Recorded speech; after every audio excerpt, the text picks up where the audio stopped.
Isroil ko'chmanchilari falastinlik qariyani kaltakladi. Assalomu alaykum aziz kanalimiz kuzatuvchilari. Kanalimizga xush kelibsiz. Agar kanalda yangi bo'lsangiz like bosishni va dunyodagi yangiliklardan eng birinchi xabardor bo'lishni istasangiz obuna bo'lishni unutmang. 8-yanvar kuni Isroil tomonidan bosib olingan g'arbiy sohilda niqoblangan, qurollangan erkaklar mahalliy falastinliklarga hujum uyushtirib, 67 yoshli qariyani shafqatsizlarcha kaltaklagan.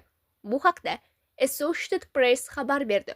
Hujumni ko'rgan 2 nafar shaxsning so'zlariga va Associated Press qo'lga kiritgan video tasvirlariga ko'ra, qurollangan Isroil fuqarolari g'arbiy sohil shimolidagi Deir Sharaf qishlog'ida joylashgan o'simliklar pitovniga hujum qilgan. Ishchilar bosqindan xabar topib, qochib ketgan. Biroq 67 yoshli Basim Solih Yosin kar bo'lgani uchun ogohlantirishni eshitmagan va ketishga ulgurmagan. Oqibatda Yosin qattiq kaltaklangan. Guvoh falastinliklar isroilliklarning tazyiqidan qo'rqib, ismlarini oshkor qilmaslik sharti bilan gapirgan. Ularning aytishicha, Yosin hozir shifoxonada, uning qo'l suyaklari singan.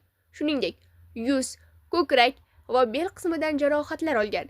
Pitovnik hududida 4 avtomobil yoqib yuborilgan va butunlay yaroqsiz holga kelgan.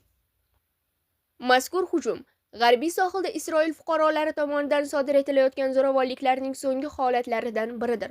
Bunday hujumlar oktyabr va noyabr oylaridagi falastinliklarning zaytun terimi mavsumida keskin ko'paygan va shundan beri davom etib kelmoqda. Isroil armiyasining ma'lum qilishicha, hujum haqida xabar kelib tushgach, Shavei Shomron chorrahasiga askarlar yuborilgan. Armiya o'nlab niqoblangan isroilliklar mulkka zarar yetkazilayotganini bildirib, 3 nafar gumonlanuvchini qo'lga olganini va politsiyaga topshirilganini ma'lum qilgan. Pitovnik egalaridan birining aytishicha, bu obyekt so'nggi 1 yil ichida 3-marta hujumga uchramoqda. Avvalgi hujum 2025-yil sentyabr oyida sodir bo'lgan va ofislar hamda inshootlar shikastlanishi oqibatida biznesga $600,000 dan ortiq zarar yetgan.